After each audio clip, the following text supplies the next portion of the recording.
Tonight, we begin by applauding a deserving group of defenders. Here is the backline for the 2021 Therabody AFL All-Australian team. In the back pocket, Demon Jake Lever dons his first All-Australian blazer. Lever saves the day. Leading the comp in intercept marks, he's been a Goliath for Melbourne all season. But it's his vocal leadership down back that has no doubt contributed strongly to the D's stellar season.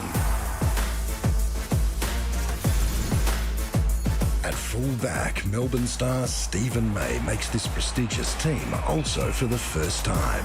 That's an outstanding mark from Stephen May. Unlucky to miss out last year, he's an excellent defender, but it's how he uses the footy that has stood out.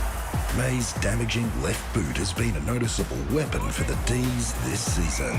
As always, Stephen May seems to have the answers. In the other back pocket, Geelong's Tom Stewart has been a lock for this team all year.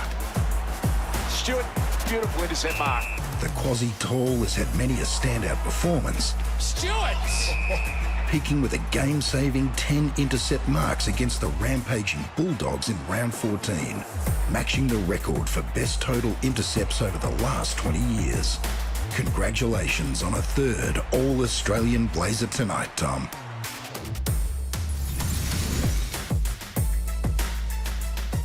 Have a look at this back line, Johnny Brown, and you get some sort of an idea just why these two teams are two of the hardest teams in the competition to score against. Two Melbourne defenders who have been in ripping nick, and for the third time, Tommy Stewart's an All-Australian. It's a pretty tough group to get a goal against. A tough day at the office, Gaz, trying to take a mark against these three boys. I'm just trying to work out who I'd send you to. Oh, there's no easy one here. No. Hey, Tommy, congratulations. Let's start with you. Third time's great thrill, great honour, and disappointing at the moment that you're not able to be a part of it in the coming weeks. Yeah, thanks, Gary. Obviously, everything that's happened over the last few weeks has been quite disappointing and a bit sad for myself personally, but obviously got to still try and help and impact the group in a positive way and get around the boys while they're embarking on another finals journey. Now, little birdie tells me there may be some chance of getting up late in the season for the finals, mate. Oh, mate, I'm going to give myself every opportunity. Obviously, the foot's quite sore and bruised at the moment, but I'm going to give myself a chance, and that's all I can ask of myself. If there is that slight hope that I can get back and help the team, then I'm going to exhaust every option to do so. Little birdie was Tom. He told you that just before he came told me off air. Yeah. Hey, wouldn't that be fantastic, though? We'd love to see you out there, Tommy.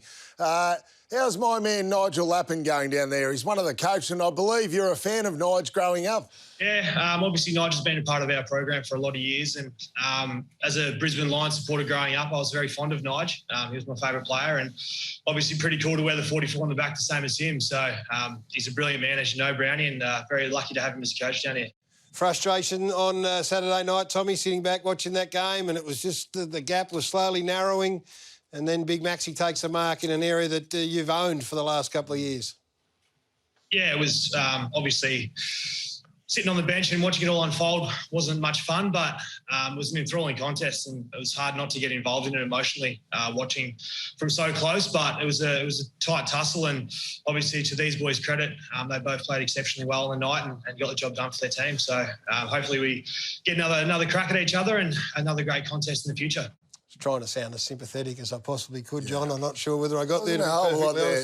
Let's go to Stephen May and Jake Lever, two blokes whose name, they sort of go together now. You can't Lever and May and Lever. And Maisie, let's start with you. Congratulations.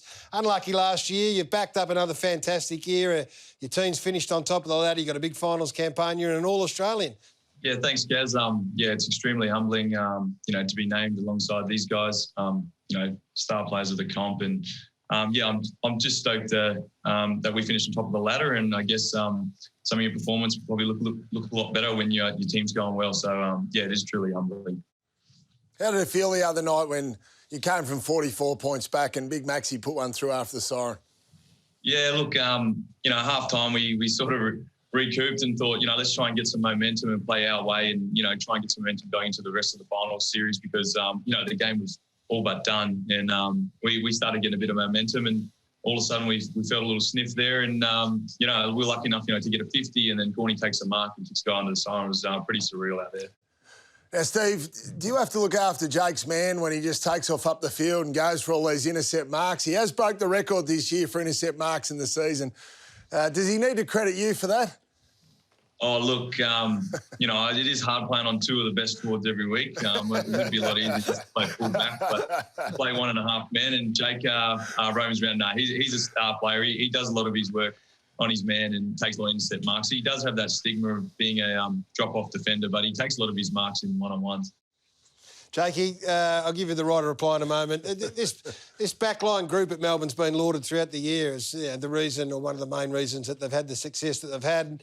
How tight a group is it? And you like the Australian cricket team where the fast bowlers all hang out together? I mean, give us a bit of an insight. Yeah, it is a little bit like that, Gaz. I think that, 2 years ago, we sat down as a group and we wanted to become one of the best backline groups in the competition, and thought that if you look at the names on the paper, that we had the capabilities to do so. And I thought that, our performances this year have stacked up against some of the best. We're still, chasing that ultimate goal of winning a premiership. But, I love playing with every single bloke in the back line. And, we do hang out a lot together. Has been a turnaround, though, Jake, because the middle of last year, Simon Goodwin potentially was going to get sacked. There was a lot of bad reports around the football club. It's been a big turnaround.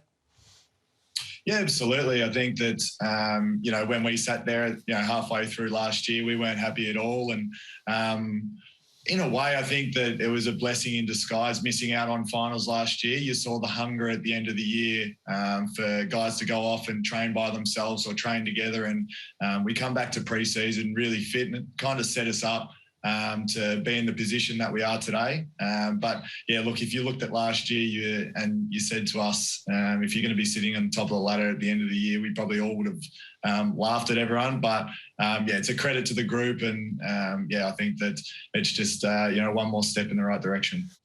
Amazing life here in the fishbowl that is Melbourne and the AFL. You can't have a sneaky little pot in a little beer garden when you've got an injury here like you might have been able to do when you're in the Gold Coast. Yeah, look, my first year didn't go as planned. Couldn't get out on the park. Got caught having a pot, and we finished second last on the ladder. So certainly wasn't what I envisioned when I got traded down here after the boys just played in the prelim. But I think I just built our resilience, and I went away and worked extremely hard on my body and got to know my teammates a lot more. And now we, as you say, we have one of the better backlines in the league, and we have a really good synergy. And we're just starting to get our reward for effort. I think, like Jake, I probably agree with Jake's point. We probably didn't deserve to play finals last year, but that did spur us on. So, the fishbowl, it's sort of gone away a bit now that the COVID's here. So, I'm actually loving it a bit. It wasn't in a beer garden anyway. It was out on the main street. No, was it? Hey, fullback in the best team in the country now. It's a great testament to you, mate. And to Tommy, your pathway completely different. You're playing just some suburban local footy, albeit with Matthew Scarlett, one of the greatest of all time, as your mentor. You can get to AFL footy in a lot of different ways. Yeah, obviously that feels like a long time ago, mate. Well entrenched in the program now in my 5th year, but obviously one of the lucky ones who got spotted and made the most of an opportunity. 3-time All-Australians. Worked out pretty well. I mean, Scarlo might be getting a bit nervous too. He's chasing down his All-Australian jumpers. I think he's got about 3 to go to get to him. No, we might pull rank. Yeah. Hey, the bottom line is both of your teams are in contention. You've had great individual years, which we recognise tonight, but bigger things to come, hopefully, for both Melbourne and for the Geelong Footy Club. So to all three of you, well done. It's fantastic effort. Thanks, guys. Thank you. Go easy on the line.